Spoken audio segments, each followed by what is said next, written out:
Buen día. Buen día, doctora. Buen día. Profe. Buen día. ¿Cómo pasaron el Día del Estudiante? ¿Estudiando? Haciéndole honor. Muy bien, Pilar, muy bien. Haciéndole honor al Día del Estudiante, muy bien. Bueno, he recibido unas consultas por mail que las he contestado, pero no sé si ha quedado claro, por ejemplo, Romina, lo que preguntaste con respecto al domicilio del demandado, del demandante. Romina, sí, profe, sí. ¿sí? Profe, sí, me quedó más claro porque lo había entendido al revés y ahora tiene sentido como me lo dijo. ¿Cuál era en realidad tu confusión? No, el tema con los domicilios, que estaba el Que en el legal. 330 era, en un inciso dice, el primero creo que dice nombre y domicilio del demandante, y el segundo nombre y domicilio del demandado. Claro. Ahí venía, en Claro. el nombre y domicilio del demandante, denuncia su domicilio real, el demandante, y constituye uno procesal. Y además, en ese escrito de inicio, denuncia el domicilio que conoce de su demandado. El demandado, al momento de presentarse y contestar la demanda, deberá constituir domicilio procesal. ¿Era eso más o menos? Sí, profe, porque me acuerdo que había un domicilio real, otro procesal y otro electrónico que tenía. Entonces, Es por que en eso quería realidad entender. el procesal legal y electrónico está comprendido dentro del 40 del Código de Procedimiento Civil y Comercial de la Provincia de Buenos Aires, que agrega como modificación: siempre hubo que constituir un domicilio legal, procesal o ad litem, como quieran denominarlo, que era el lugar físico, pero además ahora nos exigen que en nuestra primera presentación también denunciemos domicilio electrónico. Pero eso lo hace el demandante, porque el demandado lo va a hacer al momento de contestar la demanda, constituir domicilio procesal ad litem o domicilio legal y además el electrónico. Bueno, Lucía, que me hizo una pregunta muy importante también a través del mail, con respecto a cuándo nace, tenía que ver con los efectos de la demanda, de los efectos procesales de la interposición de la demanda, y Lucía preguntó, ¿cuándo nace el estado de litispendencia? Su pregunta es muy buena, porque ella básicamente, y vos corregime, Lucía, porque estoy hablando de ti, básicamente me pregunta si es un efecto que nace con la interposición de la demanda o nace con la contestación de la demanda. En realidad, la mayoría de los autores, procesalistas argentinos, inclusive lo que yo nunca les dije, que nuestro código de procedimiento fue tomado de la ley de enjuiciamiento española y se copió tal cual, o si se los dije me olvidé, que se los había comentado así al pasar, se copia tal cual. El estado de litispendencia nace desde el momento de la interposición de la demanda y perdura durante toda la sustanciación del proceso hasta el dictado de la sentencia. Nace con la interposición de la demanda, y porque ustedes podrían decirme, pero litispendencia es una vez que queda trabada la litis y el demandado se presenta. Bueno, cuando el demandado se presenta y encuentra que se ha dado esa triple identidad, sujeto, objeto, causa, tiene la posibilidad de defenderse a través de la excepción de litispendencia. Y si es propia o impropia, tendrá diferentes efectos, como ustedes ya lo han visto. Esa era la pregunta, Lucía, y yo te transcribí literalmente lo que dice el doctor Gossaini, porque al principio fue una introducción muy pequeña que te hice, y luego te hice una transcripción de los efectos procesales que menciona el doctor Gossaini con respecto a la interposición de la demanda en el correo. Después tuve otra pregunta más, me parece, pero bueno, ya no me estaría recordando quién me escribió. ¿Alguna, Vanina creo, ¿Vani? No. Bueno, ¿alguna pregunta hasta el momento o puedo preguntar yo? Como habíamos quedado. ¿Recibieron el material? Un material muy completo sobre contestación de la demanda y la reconvención. Así que me gustaría, por ejemplo, Pilar, que me digas, ya que estuvieron haciendo honor al Día del Estudiante, que nos cuentes si te quedó claro, básicamente a vos, lo que es la reconvención conexa y la reconvención inconexa. Entiendo que la reconvención conexa es cuando, como dice más o menos la palabra, están conectados y se puede llevar a cabo esa reconvención en ese mismo proceso, porque en la reconvención inconexa entiendo que se podría haber llevado a cabo en otro proceso, ¿puede ser? En realidad la conexa es la que acepta el código de nada más que el código de nación, que es cuando hay conexidad de causa y objeto. En cambio, en la provincia de Buenos Aires se acepta la inconexa. Pero no perdamos nunca de vista que la reconvención puede plantearse como una pretensión autónoma e independiente, porque tiene requisitos. ¿Y cuáles son esos requisitos, Pablo, para que pueda proceder la reconvención? Pablo Jiménez. Yo me veo. Hola, buen día. ¿Se escucha? ¿Qué tal? ¿Cómo estás? ¿Todo bien? Para Bueno. que exista, ¿cómo la pregunta? ¿Cuáles son los requisitos? ¿Que no me escuchan? No, yo escucho intercortado, por eso. ¿Todos me escuchan entrecortado? No. Bueno. Por ahora Entonces, lo escucho bien. Bueno, gracias, Vanina. Pablo, vuelvo a reiterar la pregunta. ¿Cuáles son los requisitos para que proceda la reconvención?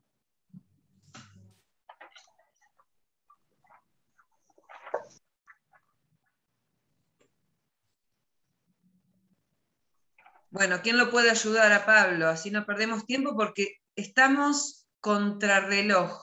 Yo por lo menos, como me tomo mucho tiempo para tratar de abordar los temas, Bruno, ¿cuáles son los requisitos?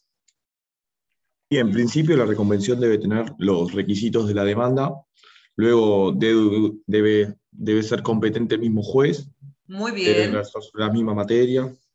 Muy bien, tiene que ver, la competencia, eso tiene que ver con la competencia en razón de la materia. ¿Qué más? Tiene que ser interpuesta junto con la contestación de la demanda. Perfecto, ese es el momento procesal oportuno. Luego la podré plantear, como bien dijo Pilar al principio, o creo que es lo que agregué yo, lo podré plantear como una pretensión independiente, una acción independiente. ¿Qué otra cuestión? Para que yo pueda plantear la reconvención, la demanda ya debe haber sido notificada. Parece que cayera esto en algo como común, pero no puedo reconvenir antes de que me planteen, de que me notifiquen el traslado de la demanda.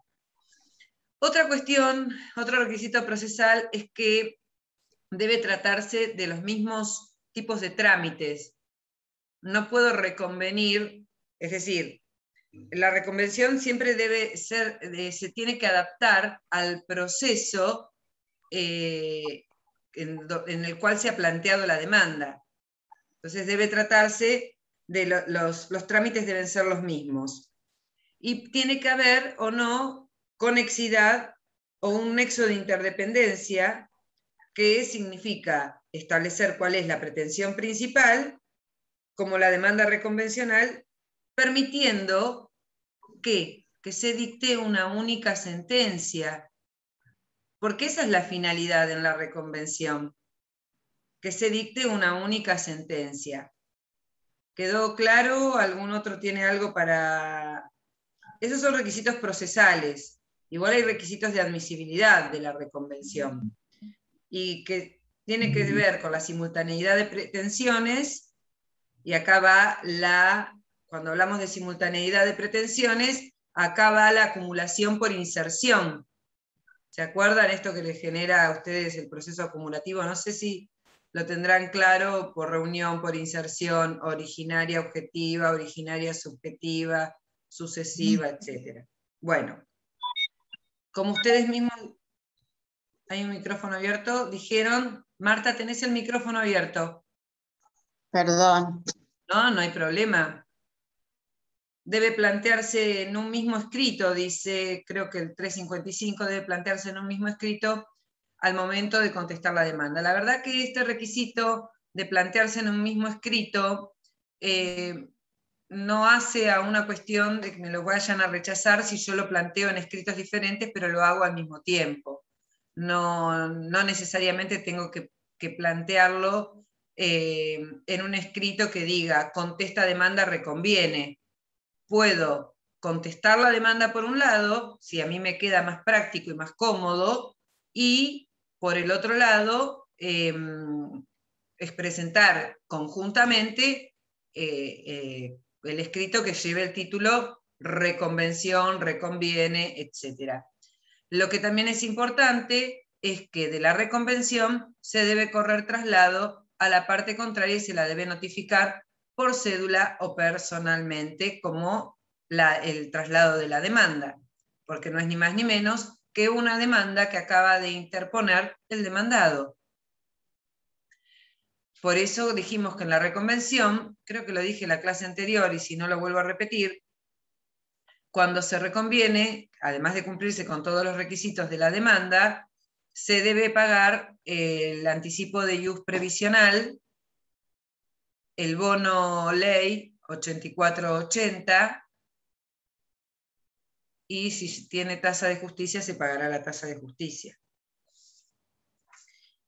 Obviamente que con la reconvención, acá nace algo que ustedes preguntaron en la clase anterior, y lo preguntó Valeria, si mal no recuerdo. ¿Estás, Valeria? A ver si está en la otra página. ¿No está Valeria hoy? No.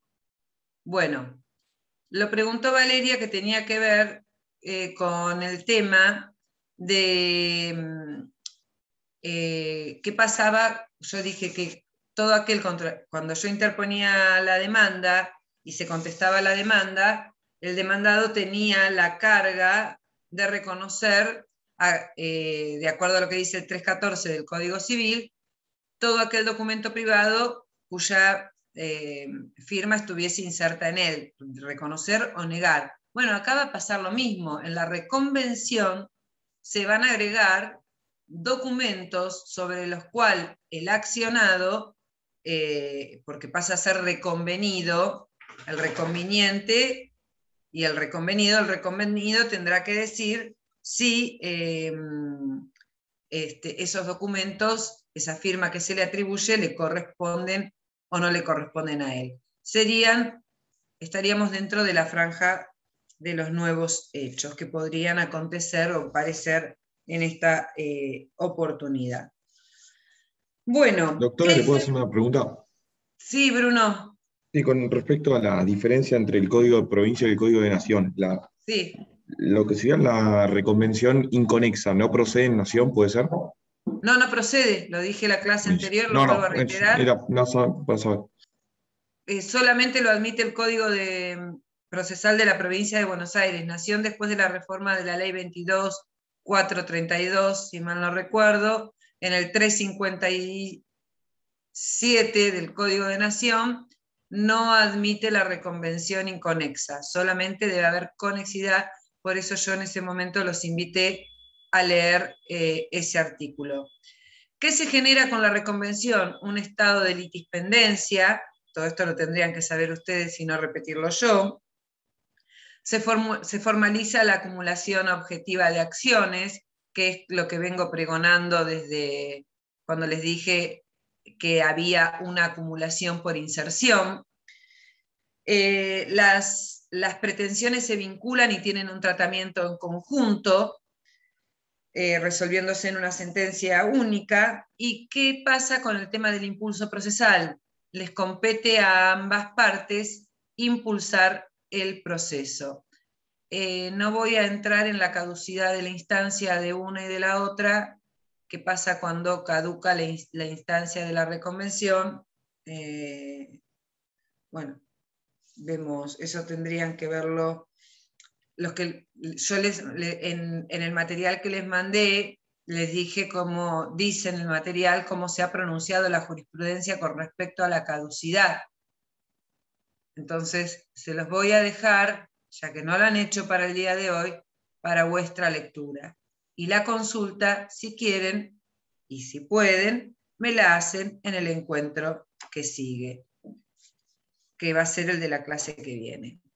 Con esto voy a dar por terminado y concluido reconvención, porque los aspectos principales, que son los efectos procesales, los requisitos de admisibilidad y los efectos que produce durante la sustanciación del proceso, los hemos visto. Lo que me interesaría es que sepan reconvención por compensación, que algo dijo Pablo, creo, o algún otro compañero en el encuentro anterior respecto a esos tipos de reconvención, y que tengan muy en claro lo que es una reconvención conexa y una reconvención inconexa, dónde está admitida y dónde no está admitida. Dicho esto, y si no tienen ninguna pregunta más para hacerme al respecto, voy a pasar al próximo tema.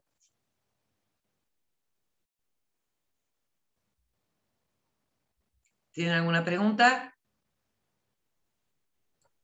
Yo eventualmente No, le iba a preguntar el 318 de Nación, que vendría a ser justo los efectos de la caducidad, que menciona que la pretensión sería principal y la reconvención algo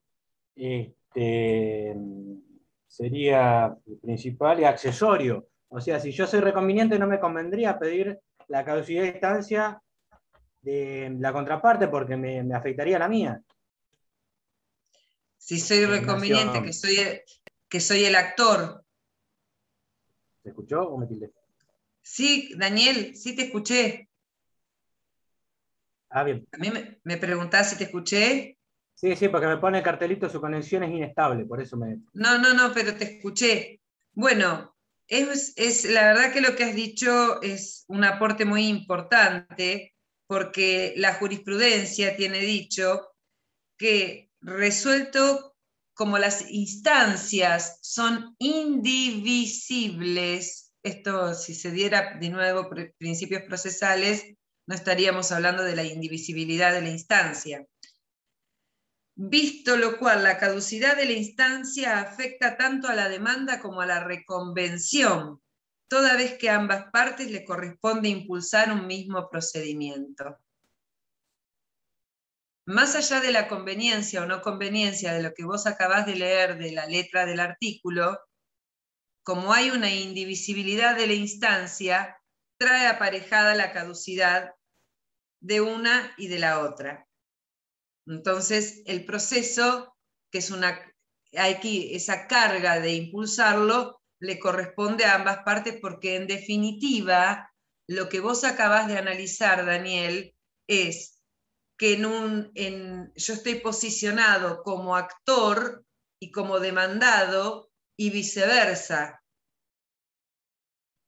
El demandado como actor y el demandante como demandado. Entonces, para no hacer esta confusión, llamamos actor demandado, reconveniente reconvenido.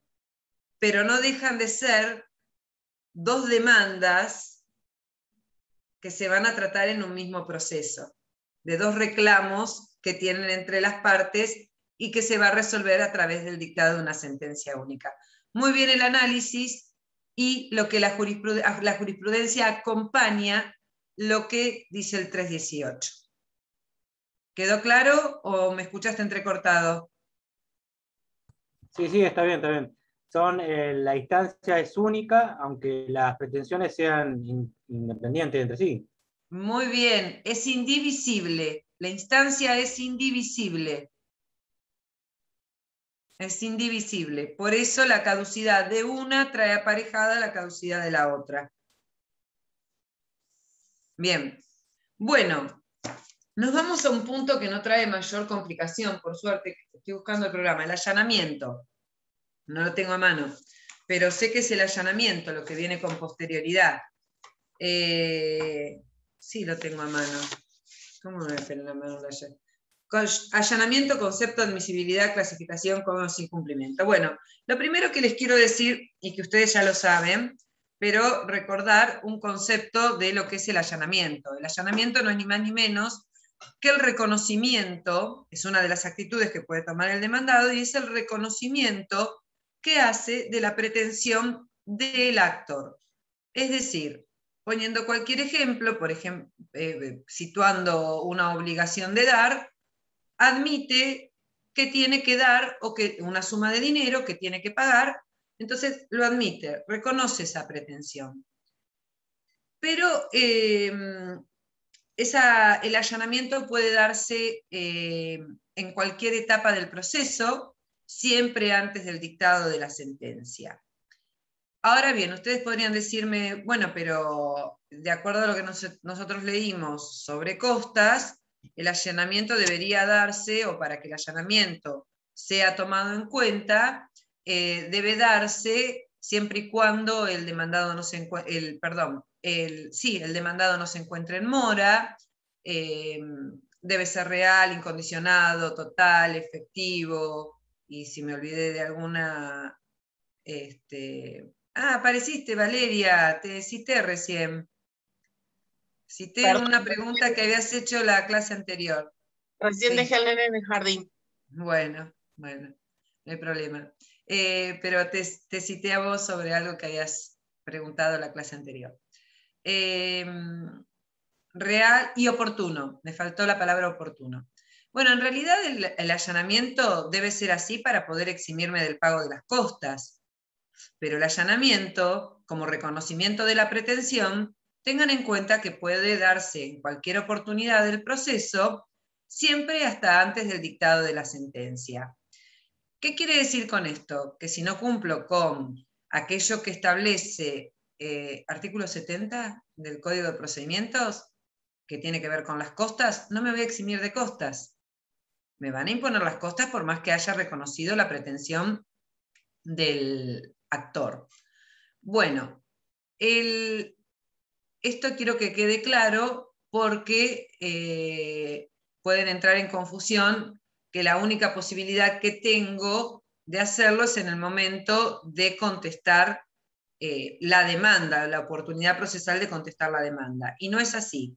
Ahora bien, si yo me allano al momento de contestar la demanda y además cumplo con los requisitos del artículo 70 del Código de Procedimientos Civil y Comercial de la Provincia de Buenos Aires, ahí sí me eximiré de las costas. Es decir, no estaba en mora. ¿Y cuándo puedo constituir a alguien en mora, Mirna?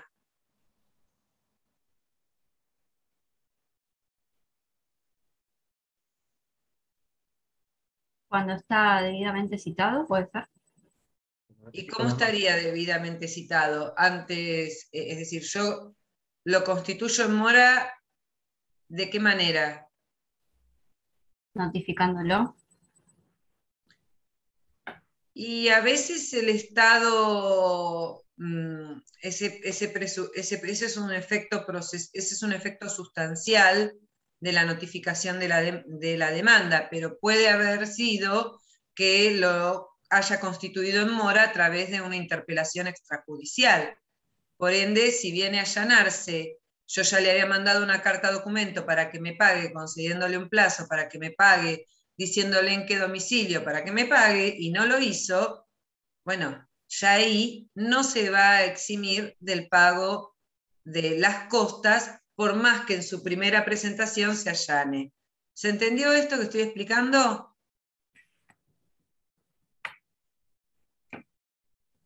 Díganlo ahora o callen para siempre. ¿Se entendió, Tiago? ¿Sí? Sí. Bueno, estoy haciendo nada más que un paralelismo para que ustedes vean cuándo se puede eximir de costas y cuándo no se puede eximir de costas el que se allana. Además, el allanamiento lo van a volver a ver como un medio anormal de terminación del proceso, porque el reconocimiento de la pretensión del actor hace que el juez tenga que expedirse, siempre y cuando no estén comprometidas cuestiones de orden público. Es decir, el juez hará lugar al allanamiento de las partes siempre que se trate de derechos de carácter disponible, pero no cuando están en juego otro tipo de derechos. Dicho esto, podemos clasificar al allanamiento en dos tipos: con cumplimiento y sin cumplimiento. Bueno, el allanamiento con cumplimiento, lo dice la misma palabra, no solamente vengo y reconozco la pretensión del actor, sino que además vengo y digo, sí, señor juez, yo adeudo el capital y los intereses y vengo en este momento a cumplimentar y a pagar y lo deposito a la orden de autos. Es decir, ¿ustedes entienden lo que es a la orden de autos o se los traduzco a algo más liso y llano? Lo deposito en una cuenta judicial que corresponde a ese expediente. Eso se llama a la orden de autos. Bien, eso es con cumplimiento. Por ende, discutiremos si el allanamiento fue real, incondicionado, oportuno, total, efectivo, en tiempo, hubo mora, no hubo mora, etc. Eso entrará en la discusión del juez cuando dicte su sentencia e imponga las costas. Bien, pero a mí lo que más me interesa en esta cuestión en particular, que en el allanamiento con cumplimiento, el juez va a dictar una sentencia interlocutoria. Y tiene una razón de ser que dicte una sentencia interlocutoria, porque este tipo de resolución judicial que el juez con la que el juez va a poner fin al procedimiento, es porque ya las partes no tienen más nada que reclamarse. Entonces no necesita dictar una sentencia definitiva. Entonces, allanamiento con cumplimiento, sentencia interlocutoria. Allanamiento sin cumplimiento, sí te debo, pero no te puedo pagar en este momento, sentencia definitiva. ¿Cuál es la razón de ser, Dayana?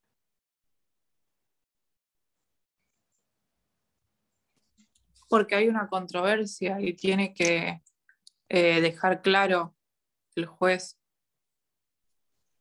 Marta, la dejamos ahí pendiente. Marta, ¿por qué dictará una sentencia definitiva? Cuando el allanamiento... En la sentencia, o sea, dicta una sentencia definitiva porque termina el proceso. ¿En el allanamiento sin cumplimiento? Sí. ¿A alguno se le ocurre alguna otra idea? Es definitiva para que después la pueda ejecutar. Muy bien, Bruno. No sé si Eliana dijo lo mismo, pero hablaron a la par. Sí, es un título ejecutivo. Muy bien, Eliana, muy bien. Bruno también. Bueno, vuelvo, retomo. Con cumplimiento, sentencia interlocutoria, modo anormal de terminación del proceso. Empiecen, como les dije yo, a que estos no sean compartimentos estancos. Está todo enlazado. Miren ustedes, el allanamiento lo van a ver, lo vieron en costas. Lo ven como una actitud que puede tomar el demandado al momento de contestar la demanda. Lo ven como modo anormal de terminación del proceso.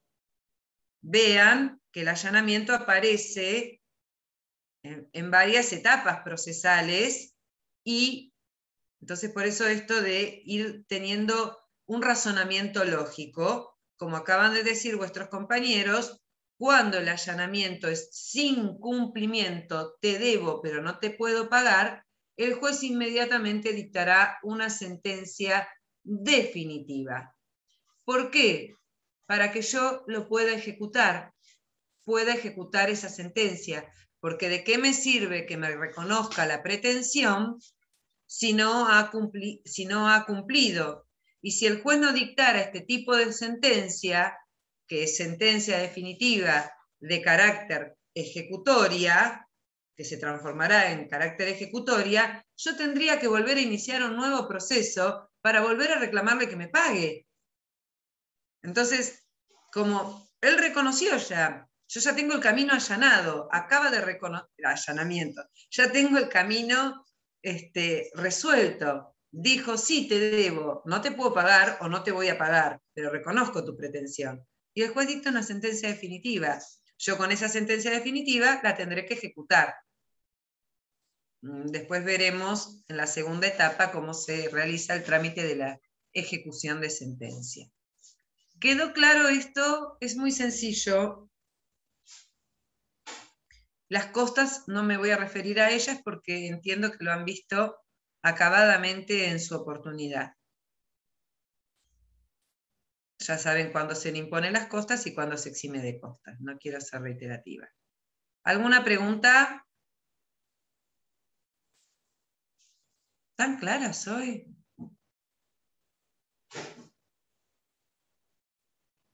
Bueno. Por suerte sí. Bueno. Bueno. Muy amable, muy amable. Vamos al otro tema. Sí. Bueno. Bueno. Vamos al otro tema, que es, ¿qué me van a decir? No. Sí, vamos al otro tema.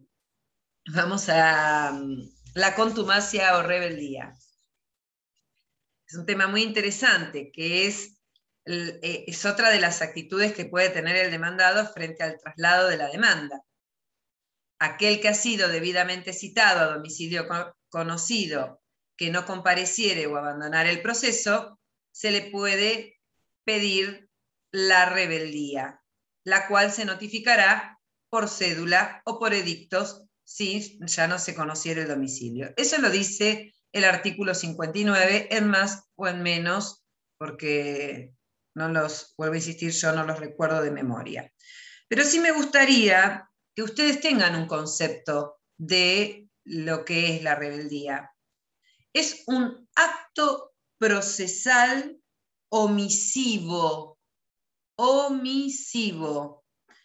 que se traduce en una inactividad que consiste en la insatisfacción deliberada de no comparecer al juicio al cual ha sido debidamente citado. Acto procesal omisivo. No es un acto procesal de impulso, sino que yo deliberadamente e injustificadamente elijo no comparecer al proceso cuando he sido debidamente citado a presentarme en él. Eso es un concepto. A mí, voy a decirles algo que a mí me gusta mucho cuando dialogo con los estudiantes en la instancia de examen, preguntar conceptos. Porque cuando uno arranca de un concepto claro, puede luego desarrollar un tema. El Código de Procedimientos no trae conceptos, trae requisitos de procedimiento de la rebeldía, que fue lo que primero les enumeré. Aquí les di un concepto muy básico para que ustedes lo puedan armar, lo puedan rever, puedan buscar otro autor que complete lo que yo acabo de decirles. Bueno, los requisitos para que proceda la rebeldía, lo primero que establece el 59 es la debida citación. La debida citación es que el traslado de la demanda deba haberse realizado con las formalidades exigidas en los artículos 338 del Código de Procedimiento, 130 y alguno que me estaría olvidando, es decir, con todas las formalidades que se debe realizar el traslado de la demanda. Por ende, alguien que ha sido notificado por edictos no corresponde el decreto de rebeldía, como ya lo hemos charlado en otras oportunidades, sino que asuma su defensa el defensor oficial. Obviamente que es el caso que no se conoce el domicilio, por eso dice debidamente citado a domicilio conocido. ¿Qué puede suceder? Dice renglón seguido, que aquel debidamente citado no comparezca al proceso o habiendo comparecido abandone el mismo. En el primer supuesto es cuando el demandado directamente no se presenta dentro del plazo que ha sido citado, no contesta, obviamente, no constituye domicilio, eso es no comparecencia. Lo que dije al principio, hay un acto procesal omisivo de una deliberada e injustificada incomparecencia a esa debida citación. Pero el tema se da cuando abandona el proceso. El proceso se abandona, lo puede abandonar cualquiera de las partes. Esto es importante que lo aclare. No solamente puede el proceso ser abandonado por el demandado, en este caso nosotros estamos hablando del demandado, pero quiero decirles que el proceso también, que también se le puede pedir, mejor dicho, el decreto de rebeldía al actor. Ahora lo vamos a analizar. El abandono del proceso. Abandono de proceso.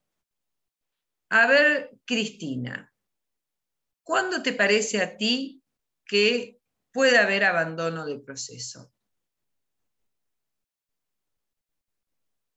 Cuando no se contesta, no se constituye domicilio, no se contesta la demanda. Bueno, todo ahí lo ya que... puedo pedir el decreto de rebeldía, pero claro, yo me presenté, pero abandoné el proceso. Es rebeldía por abandono del proceso. Sí. ¿Cuándo podría ser? Cuando tendría que contestar la demanda y no me presento, no la contesto.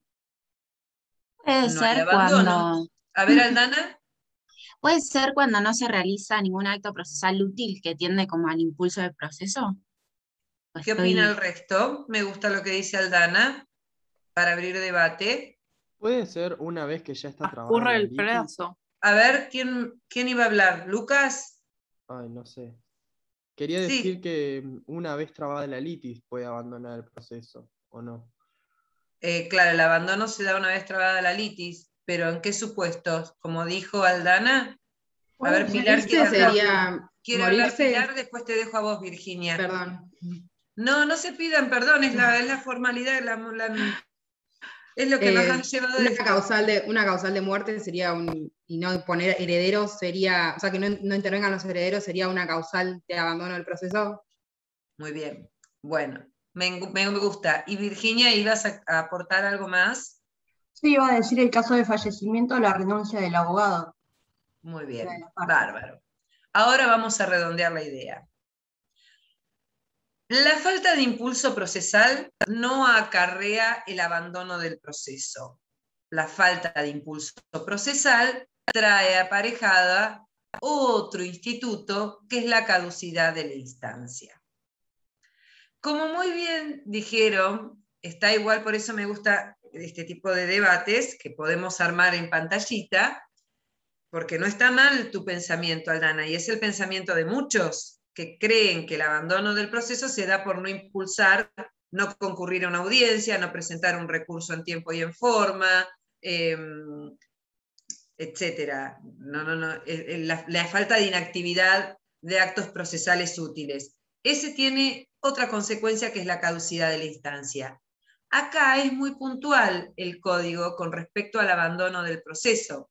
El abandono del proceso se da en dos supuestos.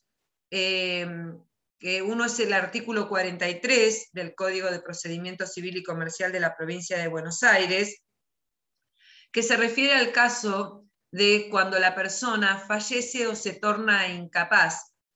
Entonces el juez mejor dicho, el actor va a denunciar esta situación, o el demandado en su defecto, denunciará este abandono del proceso por fallecimiento o incapacidad, y el juez va a dar un plazo para que se presenten los herederos o el representante legal o el tutor o a quien, cuando alguien se ha tornado incapaz, bajo apercibimiento de rebeldía, artículo 43 del Código de Procedimiento Civil y Comercial de la Provincia de Buenos Aires. El otro supuesto, si mal no recuerdo, y están ustedes para corregirme y ayudarme, porque no soy como mi hermana que tiene el código en la mano, es el artículo 53. ¿Alguien que me dé pista? Y profe, es es la cesación de la representación, ese artículo. Muy bien, es el 53, entonces lo dije bien, que es cuando el letrado apoderado revoca el poder durante la sustanciación del proceso y el juez le da un plazo a aquel que estaba representado para que designe un nuevo letrado en ese proceso, no obstante la advertencia hacia el apoderado de continuar con aquellas diligencias útiles o urgentes. Por ejemplo, si yo soy apoderado y de repente me peleo con mi cliente y le pido, denuncio la revocación del poder, no podría, si estoy tratando de trabar una medida cautelar, abandonarlo. El juez me va a exigir que yo trabe la cautelar y luego sí, me desentiendo y se le da un plazo a la parte, aquella que carente de representación, para que designe un nuevo letrado bajo apercibimiento de rebeldía. ¿Quedó claro? Otro caso que es muy novedoso con respecto al abandono del proceso con respecto al actor es cuando el actor, ustedes no se olviden de la etapa prejudicial obligatoria que tenemos en la provincia de Buenos Aires. Si nosotros fuimos a mediación y no llegamos a un acuerdo, la ley de mediación dice que hay que entablar o hay que promover la demanda dentro del plazo, si mal no recuerdo, de 6 meses.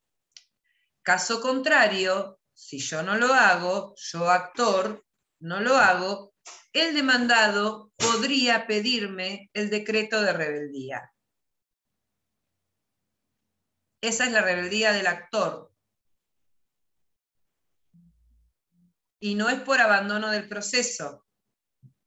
Es directamente porque no lo inició. Sí. Disculpe que le interrumpa. ¿Lo puede repetir otra vez? Ay, quedó frisada. Justo se me cortó internet. Sí, me di cuenta, quedaste como las palabras nuevas, frisada, foro, todas estas, muteado, bueno, sí, habías quedado frisada. Dije, rebeldía del actor. Dije, no olviden que estamos nosotros en nuestro sistema procesal, en la provincia de Buenos Aires, tenemos la mediación prejudicial obligatoria. Entonces, si fuimos a mediación, no llegamos a un acuerdo y el actor no promueve la demanda dentro del plazo de los 6 meses, el demandado podría pedirle el decreto de rebeldía. Y acá estamos frente a un caso de rebeldía del actor. ¿Quedó claro? Lo mismo sucede, otro caso que les quiero dar, son un poco finitos, pero finitos me refiero a que no son ejemplos que podría darse la rebeldía del actor en el caso de que presente la demanda ante un juez incompetente y el juez le otorgue un plazo para presentar la demanda dentro quiero decir, para presentar la demanda ante el juez competente y el actor no lo haga, en ese caso también se le podría pedir el decreto de rebeldía. Obviamente estamos frente a una demanda que ha sido debidamente notificada, el demandado se presentó, pidió la incompetencia, el juez se declaró incompetente, le da un plazo al actor para que interponga la demanda o plantee la demanda ante juez competente, este no lo hace y el demandado le pide el decreto de rebeldía. ¿Quedó claro todo este caminito que hice? Igual es una situación que no se da muy a menudo, pero les quería plantear supuestos de rebeldía del actor, que no significa abandono de proceso, sino la rebeldía pura o contumacia pura, que el primer caso que cité es mucho más claro y fácil de entender. Otra cuestión u otro requisito de la rebeldía es que siempre es a solicitud de parte, procede siempre a solicitud de parte. Con esto quiero decir que no opera ni de pleno derecho, ni el juez puede decretarla de oficio. Si el actor no pide el decreto de rebeldía del demandado, el proceso continuará sin su comparecencia con otros efectos que tiene que ver con lo que ustedes ya saben, de alguien que no comparece y no constituye domicilio, etcétera, etcétera. Y guarda silencio con respecto a los hechos, a los documentos. Ahora lo voy a ampliar un poquito más. Pero lo que quiero que quede claro es que no procede automáticamente. Bueno, la rebeldía se aplica en todo tipo de procesos de conocimiento, menos en los procesos voluntarios y en los procesos ejecutivos. Y acá me va bien en el proceso ejecutivo dar un buen día, doctora, solamente para informarle que a las 9. Bueno, Pablo, no hay problema. Ah, turno para vacunarte. Muy bien. ¿Qué vacuna te van a dar? No sé, la segunda, pero no sé de qué. Me dieron ¿Y cuál fue tu primera vacuna? la COVAX. Ah, ni idea de eso. No, tampoco. Oh, y tendrías que darte la misma, porque la única, acá entramos en otro tema, La única que se combinó fue el Sputnik. Y en principio sí, pero bueno, vamos a ver. Bueno, no van a hacer un experimento con vos, no lo permitas, sos un futuro abogado. Que hagan el experimento con otro. Si no aparezco, bueno, ya. No me pongas esa excusa porque yo sé que los efectos de la vacuna duran unas 48 horas y nada más. Así que, bueno, volvemos entonces a esta cuestión. Quede claro que se puede pedir el decreto de rebeldía en todos los tipos de procesos de conocimiento, excepto los voluntarios y el proceso ejecutivo. Pero me interesa hacer hincapié en el proceso ejecutivo para que ustedes no vayan a incurrir en esta cuestión. Cuando al ejecutado, en un proceso ejecutivo, voy a arrancar desde el principio, al ejecutado se lo notifica a través de lo que se denomina mandamiento de intimación, pago y de citación a oponer excepciones, artículo 529 del Código de Procedimiento Civil y Comercial de la provincia de Buenos Aires. Y si es el 528 me corrigen, pero yo creo que es el 529. Muy bien, se lo cita a oponer excepciones y se le da un plazo de 5 días. ¿Qué pasa si no se presenta, después que ha sido intimado, debidamente intimado, se le ha dado el plazo para constituir domicilio y para oponer excepciones, que es de 5 días, ¿se le puede decretar la rebeldía? Pues no, señores, se dicta la sentencia de trance y remate. Es un ejemplo muy interesante, más que nada, no para que ustedes lo puedan repetir de memoria, sino más que nada para no cometer el error cuando estamos ejerciendo la profesión. Si nosotros hemos intimado debidamente al ejecutado y éste no se presentó, el acto procesal siguiente es decirle, señor juez, díctese sentencia de trance y remate. No pedirle la rebeldía. Eso lo quería aclarar. Bueno, ¿y por qué en los voluntarios tampoco procede la rebeldía? Y porque no hay contradicción. No hay contradictorio. Por eso en una sucesión no hay decreto de rebeldía, porque no son procesos de carácter voluntario. Bien. Bueno, ¿qué efectos tiene la rebeldía con... Profesora, está...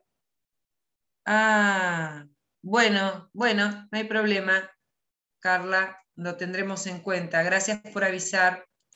¿Qué efectos tiene la rebeldía sobre el proceso? Esto es muy interesante, porque la mayoría nos quedamos con que se limitan las notificaciones por cédula y solamente nos quedamos situados en eso.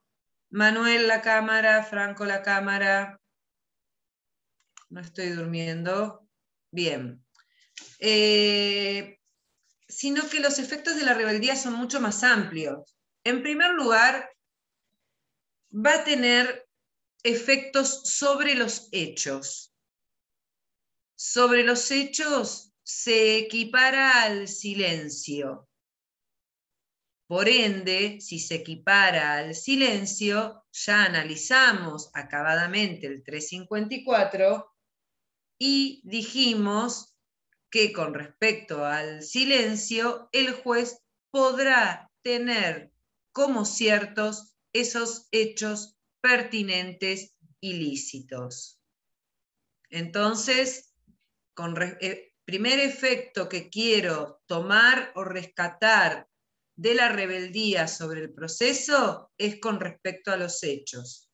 ¿Y dónde lo equiparo o con qué lo equiparo? Con el silencio. Sobre los documentos, es decir, entonces, sobre los hechos habrá una presunción de veracidad. Eso no nos queda duda. Una presunción de veracidad sobre los hechos pertinentes ilícitos. Sobre los documentos, si lo equiparo al silencio, ¿qué va a pasar? El juez los tendrá por reconocidos o por recepcionados a los documentos. ¿Me siguen hasta acá? Provoca un reconocimiento tácito. Con respecto a las medidas cautelares, en un proceso en rebeldía se puede pedir cualquier tipo de medidas cautelares, eso es muy importante que sepan, siempre que sea aquella que pueda garantizar el objeto de mi pretensión. Por lo general, la medida por antonomasia que se pide es el embargo preventivo, pero lo puede pedir tanto el actor frente a la rebeldía del demandado o el demandado frente a la rebeldía del actor. Bueno, y acá voy a la pregunta. A ver, vamos a preguntarle. Pedro, ¿por qué te parece que el demandado podría pedir una medida cautelar, o cuál será la finalidad de la medida cautelar que va a pedir el demandado ante la rebeldía del actor?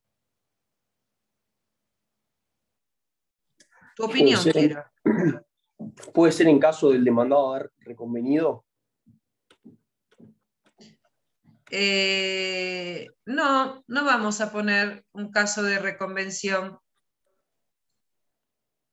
Es directamente un proceso donde no hay reconvención, hay una demanda, una contestación de la demanda, hay un abandono del proceso por parte del actor y el demandado pide una cautelar. No se me ocurre. ¿A alguno se le ocurre por qué? Puede ser para asegurar Pago de el pago costas. de las costas. Bueno, vinieron afilados Eliana y están ahí, los tengo a la par, Eliana y Bruno. La respuesta, parece la respuesta correcta es, como si fuese un programa de preguntas y respuestas, pero la verdad que lo que dijeron vuestros compañeros es así. Entonces, vamos por parte, volvemos. Voy a arrancar al revés de la pregunta que hice. El actor podrá solicitar medidas cautelares cuando el demandado esté en rebeldía a los efectos de garantizar el objeto de la pretensión. En cambio, el demandado podrá pedir medidas cautelares ante la rebeldía del actor o el abandono del proceso del actor para garantizar el pago de las costas. Muy importante esto también. Bueno, vieron que siempre les digo muy importante. No dejo un... Es algo, ¿lo entendieron? Me interesa que lo comprendan. En un caso, garantizamos el objeto de la pretensión. El actor, ante la rebeldía del demandado, puede pedir una medida cautelar para garantizar el objeto de la pretensión. Pero me interesa ir en algo más, decirles, que no es necesario que yo le haya notificado el decreto de rebeldía al demandado para poder solicitar la cautelar. ¿Me entendieron o quieren que lo explique con un ejemplo? No entendí. Sí, si lo explica con un ejemplo mejor. Bueno, el tema es el siguiente. El actor, el demandado no compareció al proceso, todo lo que ya sabemos, realizó este acto omisivo de no comparecencia al proceso. Entonces el actor, habiendo transcurrido el plazo de los 15 días en un proceso ordinario donde no se ha presentado, no ha constituido domicilio, ha sido debidamente citado, todo lo que venimos analizando, le solicita al juez que se decrete de la rebeldía de Valeria. Y el juez va a decir, sí, estando cumplidos todos los requisitos del artículo 59, decrétese la rebeldía de Valeria Ant, notifíquese. Notifíquese. Dije que había que notificar por cédula. Bueno, pues yo, antes de notificar ese decreto de rebeldía, puedo pedirle al juez la traba de la medida cautelar. ¿Quedó claro o sigue sin quedar claro? Pero también lo puede hacer habiéndola notificado, o sea, la puede hacer antes y después. Claro que sí, pero ¿a vos qué te conviene? No, obvio. Antes. Se cortó antes, sí. Antes. Te lo facilita, es decir, si el juez ya dijo que decrétese la rebeldía de fulano de tal, no la vamos a poner a Valeria de nuevo, de fulano de tal, notifíquese, ya esa actitud procesal asumida esa actitud que tiene de no colaboración, de no contestación, a mí me habilita a pedir la cautelar. Y la voy a pedir muy probablemente, y como sugerencia profesional, antes de notificarle el decreto de rebeldía.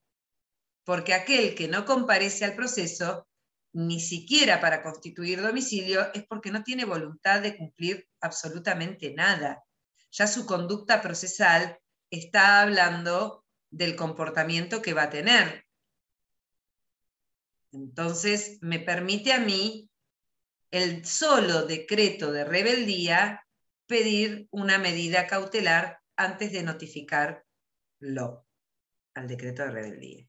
Eso es algo interesante que quería que lo supiesen, y como bien dijo Franco, también después de notificarle el decreto de rebeldía, podría solicitar la cautelar. Pero cada cual sabrá cómo mueve las fichas de su tablero de ajedrez en un proceso. Profe. Sí. Consulta, si una vez que trabamos la medida cautelar, el rebelde aparece porque como que se puso nervioso, puede pedir, o sea, como que le dio, no sé, como miedo, puede pedir aparece y se presenta el proceso en el estado en el que se encuentre, ¿puede pedir el levantamiento de esta medida cautelar o lo siento? No sé cómo explicarle. No, yo te entendí muy bien. Y tiene un nombre bastante particular, que lo voy a explicar ahora en 2 segunditos. Te voy a responder en primera instancia a lo que has planteado, te voy a decir no. Pero ahora voy a explicar otra cosita que van a ver que puede darse o no el levantamiento de la cautelar. Bueno, ahora sí, dijimos, sobre los hechos, sobre los documentos, con respecto a las cautelares, las notificaciones. A partir de que se ha notificado el decreto de rebeldía, o mejor dicho, a partir del momento que el juez ha resuelto decretar la rebeldía del demandado, lo único que se notifica a través de la cédula de notificación, valga la redundancia, es el decreto de rebeldía, siempre que conozca el domicilio de mi demandado, que no se haya mudado, que no se haya ido de ese lugar, si no tendré que hacerlo por edictos, la sentencia definitiva, que son los 2 supuestos que menciona el código, y un tercero de creación pretoriana, que también se notifica por cédula, que es la absolución de posiciones. No es ni la apertura a prueba, sino la absolución de posiciones, que hace al derecho de defensa en juicio. Después veremos por qué se le notifica la sentencia. Todo el resto de las resoluciones judiciales se van a notificar ministerio legis. Solamente 3 se notifican por cédula. 2 las establece la ley, el decreto de rebeldía y la sentencia definitiva. Y de creación pretoriana, la absolución de posiciones.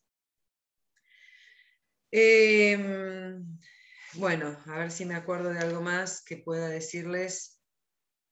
Bueno, ¿qué pasa con respecto a las costas? También tiene efecto sobre las costas.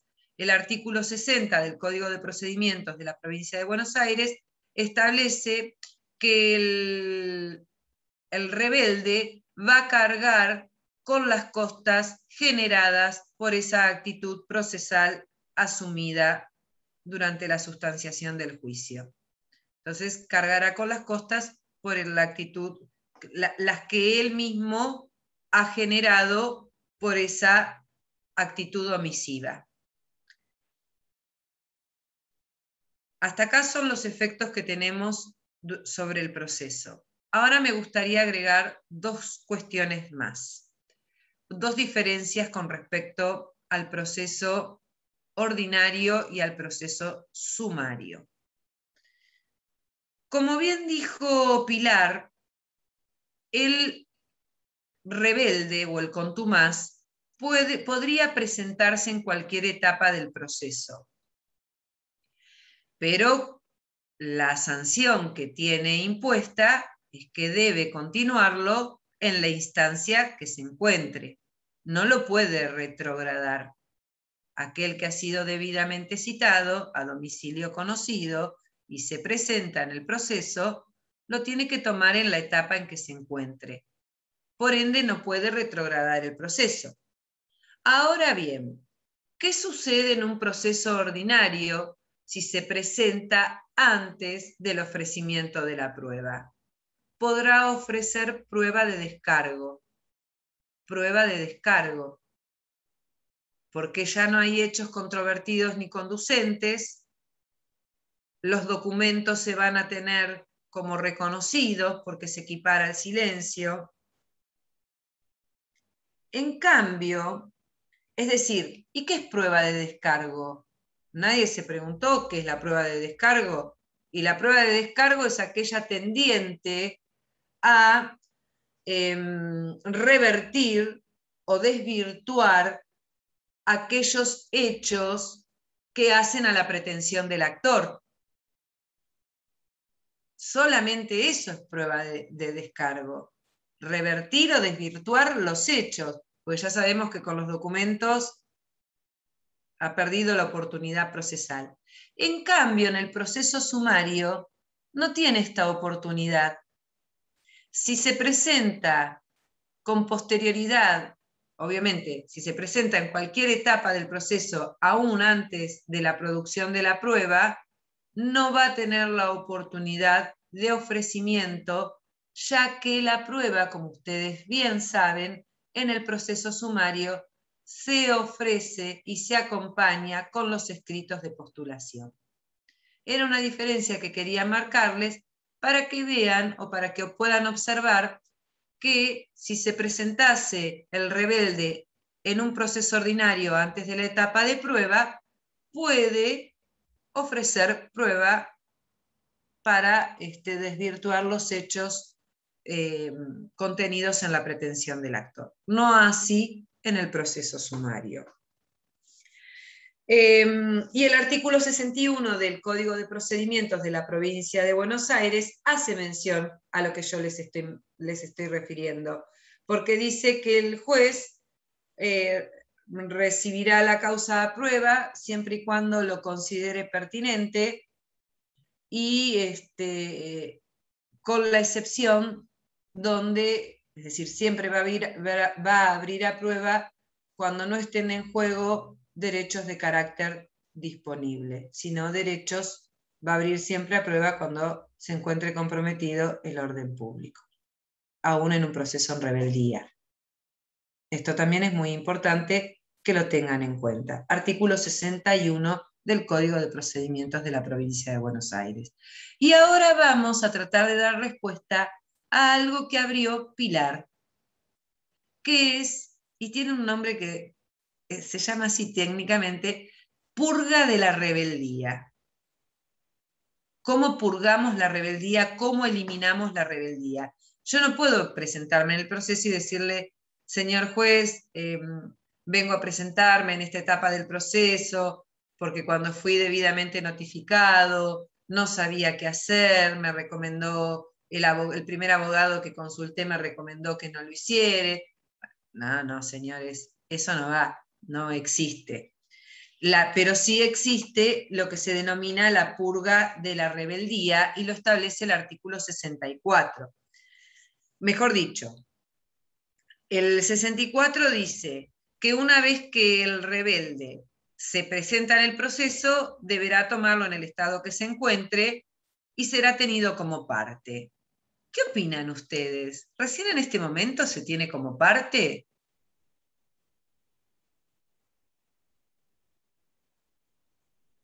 Y depende, porque si ya se lo había debidamente citado, ya hubiese sido parte. Claro, siempre está debidamente notificado. Si no, no se puede decretar la rebeldía, ya es parte.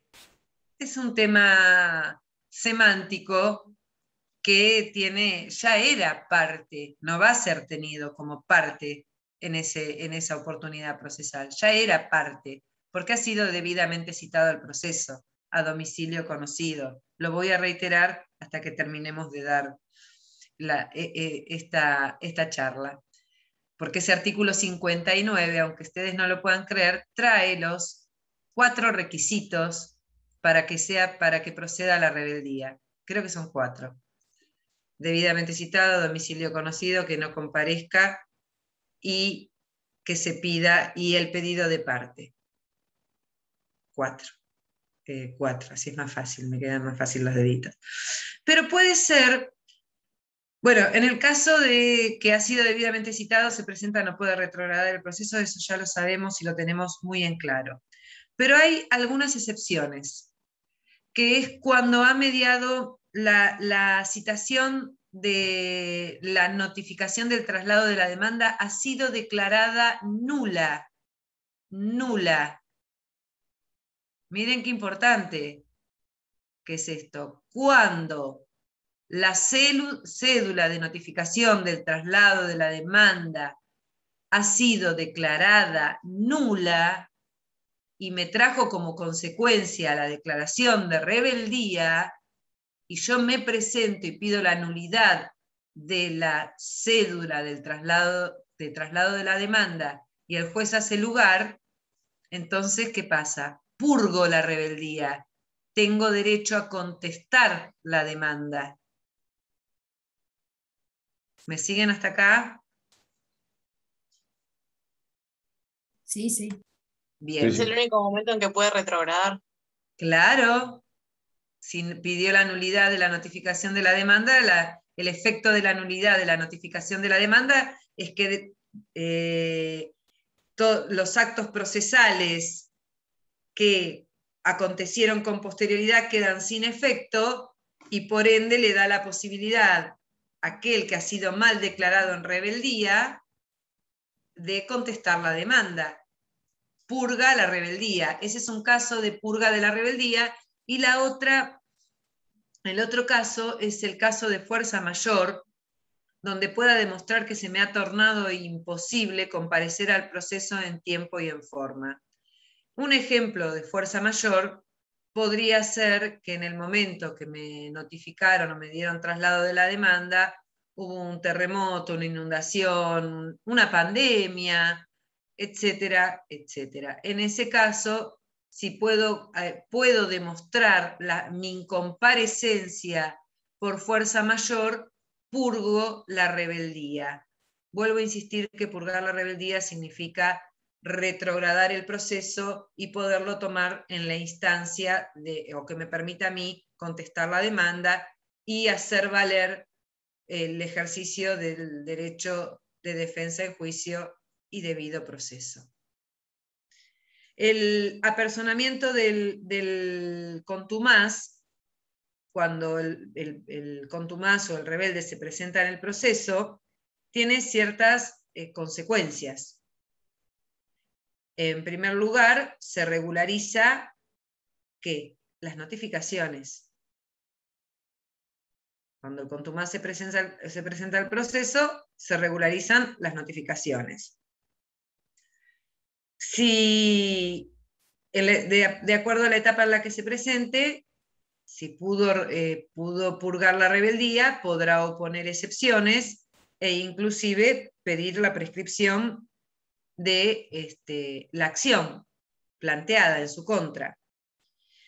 La otra posibilidad que va a tener es la de ofrecer prueba y producir prueba en primera instancia en un proceso ordinario, y lo que dijo Pilar, podría plantear la inadmisibilidad de la medida cautelar, pero solamente en los supuestos que mencioné.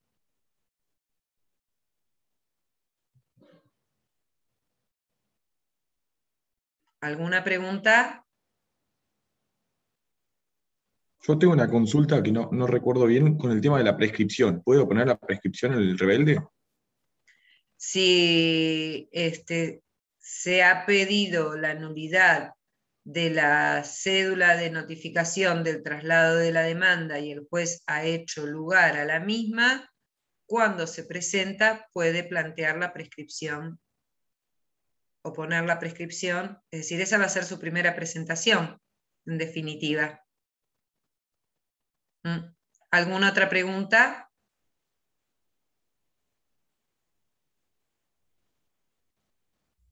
Bueno, entonces pregunto yo, ¿por qué se le notificará por cédula la sentencia al declarado en rebeldía, Marta?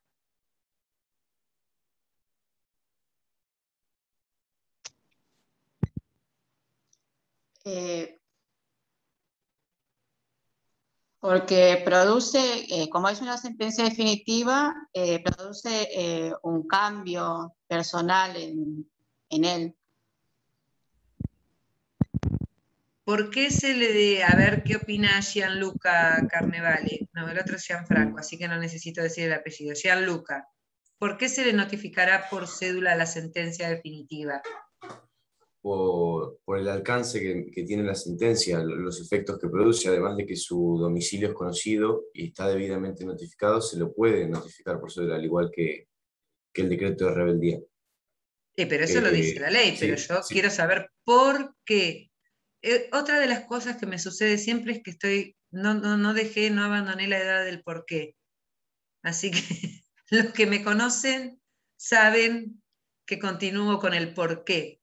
Ya lo que dice el código, lo dice el código. Ya lo sabemos y lo dijimos. ¿Qué se notifica por cédula? La sentencia definitiva. Ahora yo quiero saber ¿Por qué? Le notificaré a alguien. ¿Cómo, Daniel? Quevedo, Daniel Quevedo, que abriste el micrófono recién. ¿O lo soñé? Porque tiene... Ah, no se escucha. Porque tiene domicilio conocido, dijiste.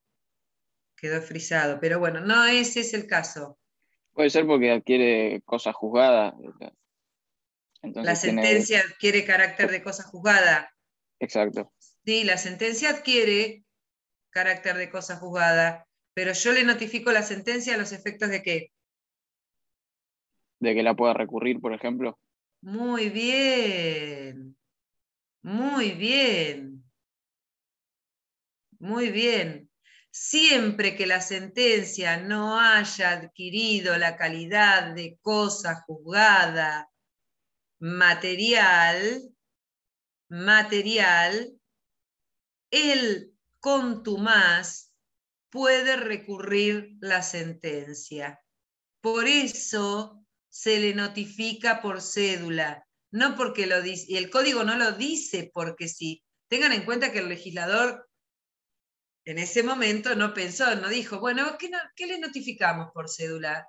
Y 2 resoluciones, el decreto de rebeldía y la sentencia definitiva. Una al principio del proceso y la otra al final del proceso. Pero tiene una razón de ser. ¿Por qué le notifico una sentencia definitiva a una persona que no compareció a lo largo del proceso? Y la razón de ser es ni más ni menos que lo que dijo Simón. Para Entonces que va la a poder... pueda... Ay, perdón. Sí, Pilar, sí, te escucho. Entonces ahí va, una vez que el expediente pasó a cámara, por ejemplo, va a poder imponer hechos nuevos, y ahí va a poder, todo lo que no pudo hacer porque estaba en rebeldía, lo va a poder hacer ahora. ¿Quedaría así? Y vamos a ver qué es lo que puede recurrir. La Cámara lo tiene que evaluar. Claro, la Cámara lo va a evaluar. Muy bien lo que dijiste, porque evidentemente ya has visto procesal, no sé si la has recursado, pero dijiste algo que es un efecto de la apelación de la sentencia definitiva de un proceso ordinario o sumario. Cuestión en la que no me voy a meter, pero la Cámara lo va a evaluar. Vamos a quedarnos con lo que dijo Bruno. Vamos a quedarnos hasta acá con lo que dijo Bruno y con esto que dijimos para no confundirlos con lo que puede hacer en Cámara, porque si yo me pongo a explicar ahora el artículo 255, salimos todos acá. Bueno. Mejor para la segunda parte. ¿Eh? ¿Cómo? Mejor en la segunda parte. Sí, mejor en la segunda parte. Bueno, yo creo que he terminado, porque el silencio en el proceso lo hemos analizado.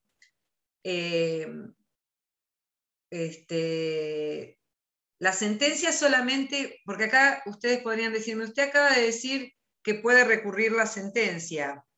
Obviamente lo puede apelar, es irrecurrible la sentencia siempre que la misma no haya alcanzado la calidad de cosa juzgada o se encuentre ejecutoriada. En ese caso no puede apelar, porque el mismo programa dice prueba, sentencia irrecurrible. Una vez que ha quedado firme, que ha pasado el plazo para apelar, ya no tiene ninguna herramienta. Por eso es irrecurrible. Bien. Con esto hemos finiquitado toda la unidad temática número 5. No tengo muchas cosas más para decirles. Simplemente quiero mencionarles, siempre se me hace la hora, un pequeño resumen de cómo es el terminar la etapa constitutiva. Porque hasta acá parece todo muy fácil lo que les conté.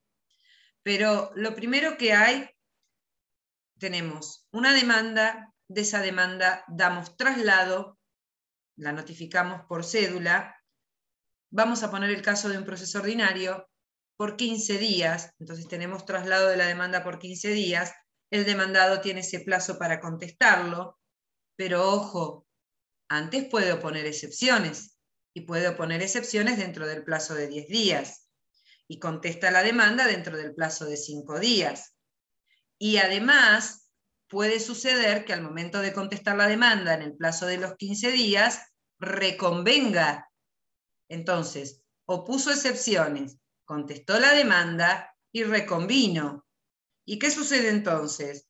De las excepciones hay que darle traslado por 5 días al actor, ¿no? Y en algunos casos quizá se abra a prueba las excepciones. Se da traslado Ministerio Legis. Recuerden que la única que era por cédula era la de la prescripción. Todas las demás se dan traslado por 5 días por Ministerio Legis. Y el actor contesta las excepciones, porque para eso se le da traslado. Y de la reconvención, recuerden que se da traslado al reconvenido por el plazo de 15 días, que se notifica por cédula o personalmente. ¿Y qué puede hacer el reconvenido? Y, por ejemplo, expedirse sobre los nuevos documentos, el 333, que no los tuvo en consideración el reconviniente al momento de plantear la reconvención. Con esta ensalada quería terminar la clase del día de hoy, porque para que vean que no es sencillo, traslado la demanda, contesto la demanda y ya paso a la etapa siguiente. Miren todo lo que puede acontecer con un demandado proactivo, que no es el caso que estuvimos analizando recién. Un demandado proactivo que te opone excepciones, te contesta la demanda y te reconviene, y bueno, hasta que lleguen al final de la etapa introductiva, va a llevar un largo tiempo para poder pasar luego a la etapa de apertura a prueba. Después, si quieren, les mando este resumen, si les resulta útil, les mando este profe, en un resumen. cuadrito o algo. ¿Cómo? Bueno. En Un cuadrito. Bueno, voy a hacerles un cuadrito, se los prometo. No voy a subirlo en el día de hoy. Me tengo que ir a la facultad, por suerte, después de mucho tiempo tengo que ir ahora a la facultad.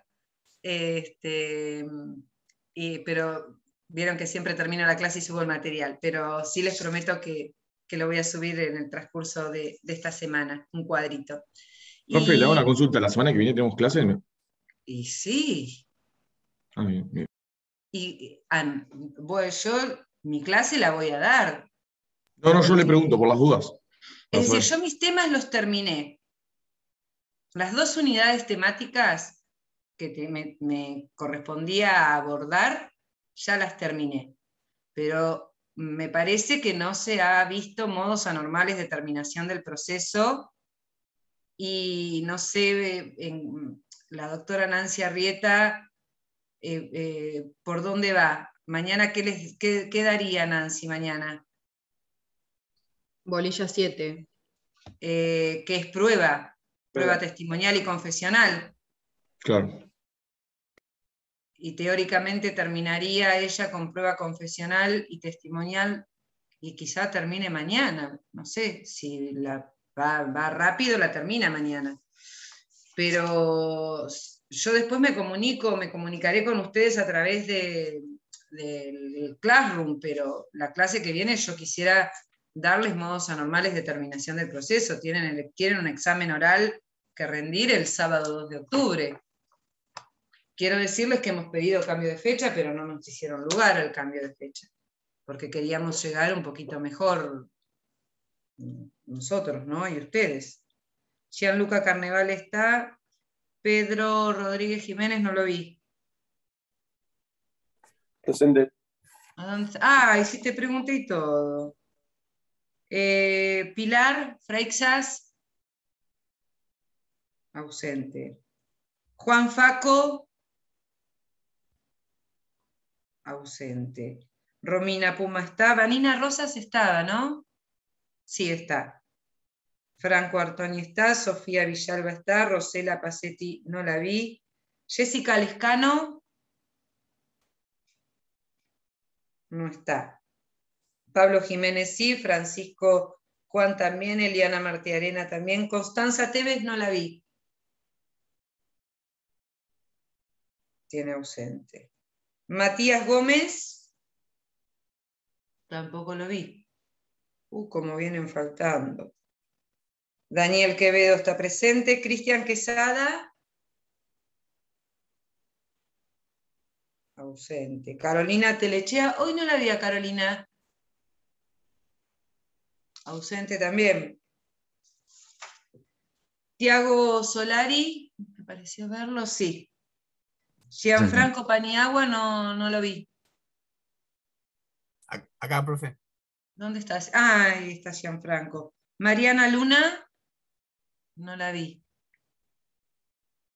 Ausente. Valentina Martínez, ausente. Jorge Holguín, ausente.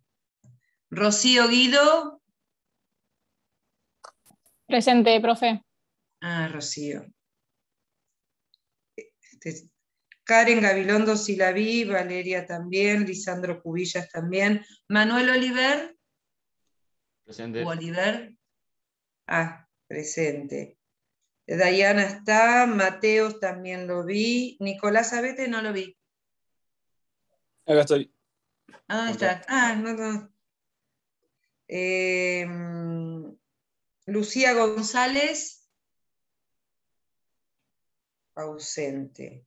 Dolores Piovano está, Franco Roseló,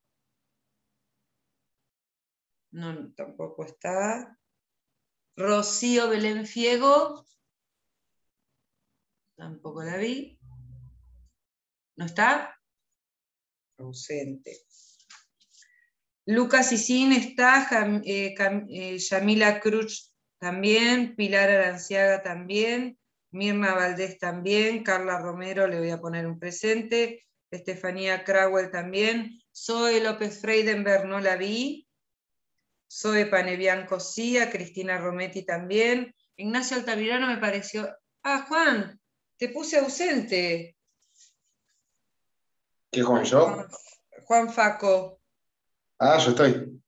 Sí, ahora te veo, pero cuando te nombré, ¿te habías dormido justo en ese momento? La verdad no lo escuché cuando nombró. Y eso que tengo una voz que despierto a todos mis vecinos del edificio, se están por recibir de abogados. ¿En serio? Bueno, Ignacio Altamirano no está. Lucía está, Ana Pérez está, Bruno Díaz está, Camila Larregui también la vi.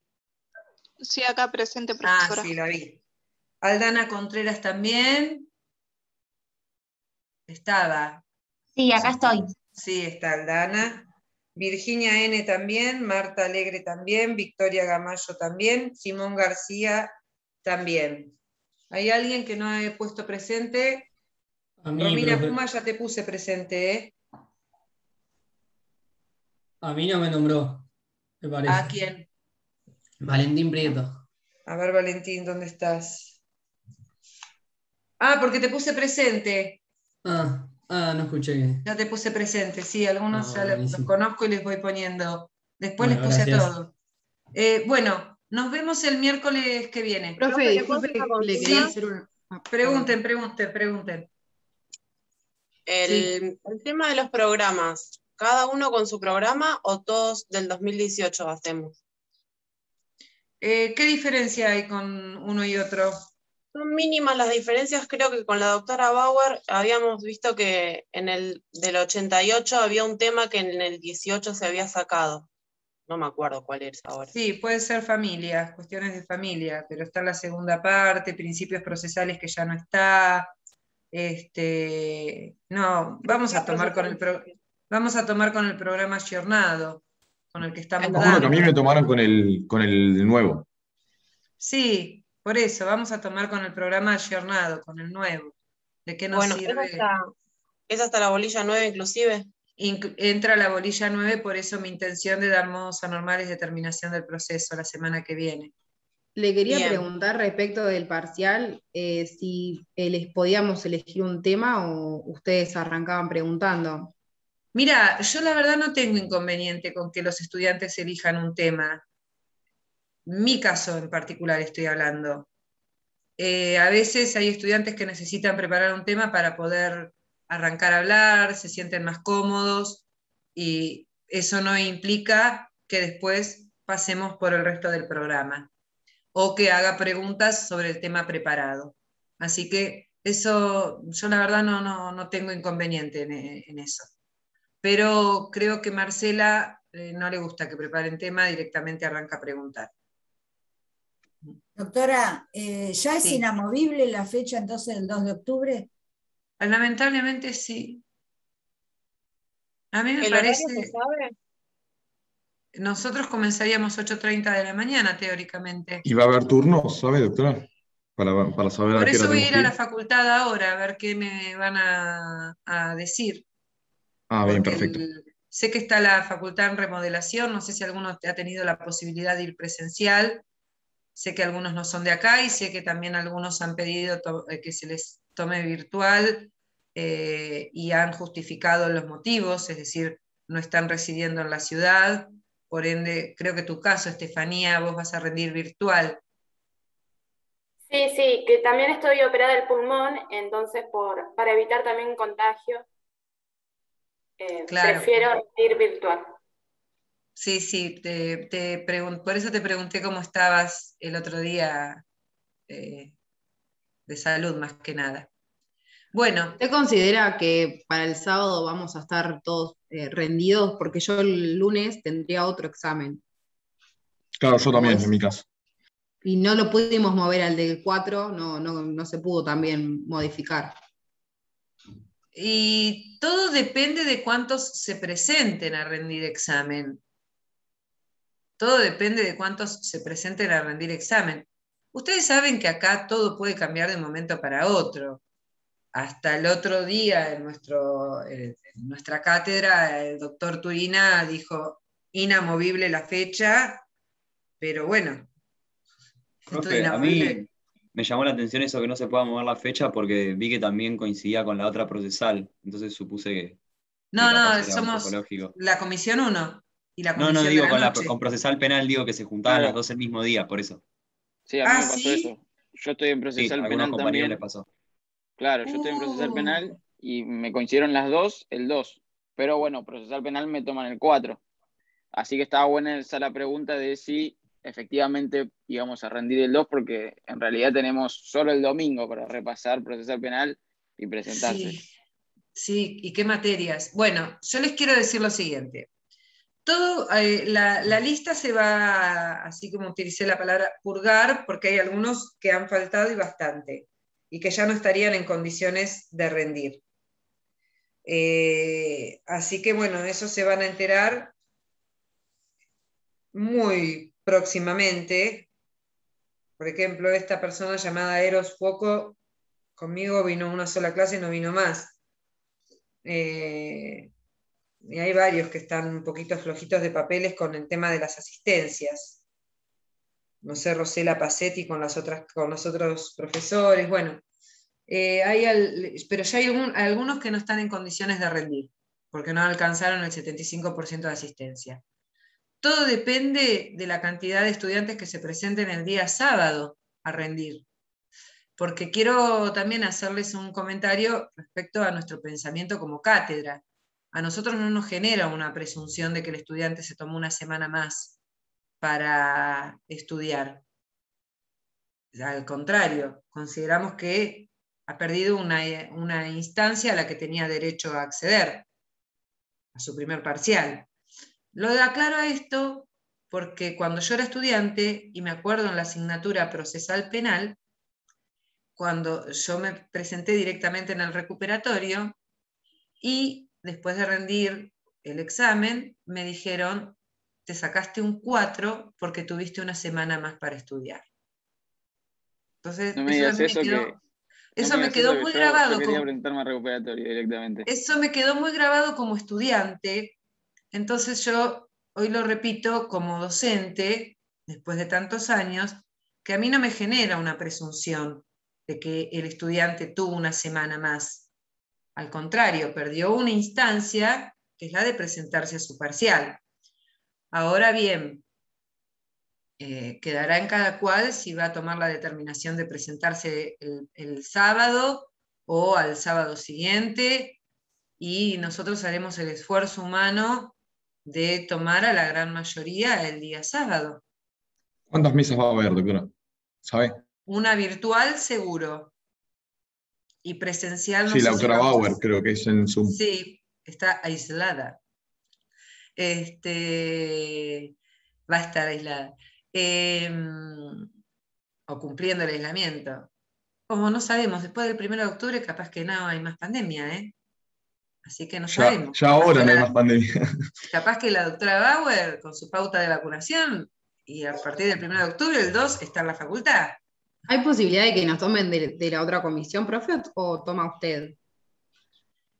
De esta No, comisión, no. digamos. Es muy excepcional, a no ser. La otra Bien, comisión bien. también tiene muchos estudiantes y no va a querer prestar profesores para, para evaluar a nuestra comisión, ¿no? Todos estamos. Hay que dividir y tomar durante todo un día 25 personas cada uno, porque somos una lista de 50 estudiantes, algunos que no, pero bueno, somos aproximadamente 50 estudiantes, son aproximadamente 50 estudiantes. Y cada cual... Perdón, el viernes no pude asistir porque tuve que llevar al nene a la guardia. En la guardia no me dan certificado médico. No hay problema, no hay problema. No hay problema. Gracias por avisar. Todas esas cuestiones, Valeria y todos los que quedamos en este grupo pequeño conversando, son tenidas en cuenta. Yo me refiero al que falta por faltar, aquel que se conecta un poco más tarde porque llevó a su hijo al colegio, porque está trabajando, porque está, bueno, todas esas cuestiones se tienen en cuenta, no todos tienen la misma realidad. Sí, hoy a mí se me tildó internet, me había conectado. Claro, a mí me pasó la clase anterior y estaba contrarreloj tratando de comunicar, de conectarme. Pero bueno, a todos nos puede pasar. Me habían hecho otra pregunta con respecto al examen. De las Algo más mesas. las mesas, y teóricamente va a ser una virtual, porque hay varios estudiantes que han pedido rendir de manera remota, así como estamos ahora conectados, y van a estar las mesas presenciales, que supongo... Creo que nos dijo la doctora Rieta que iba a estar con el doctor Turina y usted no sé si con su hermana o no sé si con alguien. Por eso le preguntaba. Claro, lo que pasa es que cuando se fue la doctora Bauer, teóricamente quedaba la doctora Rieta con la doctora Ledesma y yo sola. Y a mí me parece que que no podía estar constituida así la mesa. No sabía, esto me estoy enterando por vos y te lo agradezco, porque no. Yo creo que sabía. lo mencionó eso, de que ella iba a estar en una mesa con el doctor Turina, creo que iba a estar, pero no me recuerdo bien. Puede ser, todo puede ser. Todo puede ser. Doctora, ¿los que rendimos virtual también es 8:30 o nos van a avisar a qué hora nos tenemos que conectar? Y les van a avisar a qué hora se tienen que conectar. Sí. Se les va a tomar la doctora Jiménez Bauer, calculo de manera virtual, y ella tiene por costumbre tener 4 estudiantes en sala de espera, porque más o menos dedica 15 minutos para cada estudiante. Entonces saquen la cuenta de cuántos. Todos somos distintos, tenemos distintas maneras de evaluar. A mí me parece que cada estudiante necesita tener su tiempo para rendir. Me parece que no estamos poner 15 minutos para una evaluación de una materia de estas características, ya estás condicionando en el tiempo al estudiante, que solo tiene 15 minutos para explayarse, y parece como es una carrera contrarreloj. No todos tienen la posibilidad en 15 minutos de demostrar lo que saben. A veces necesitan más, pero por lo general Marcela se maneja de esa forma.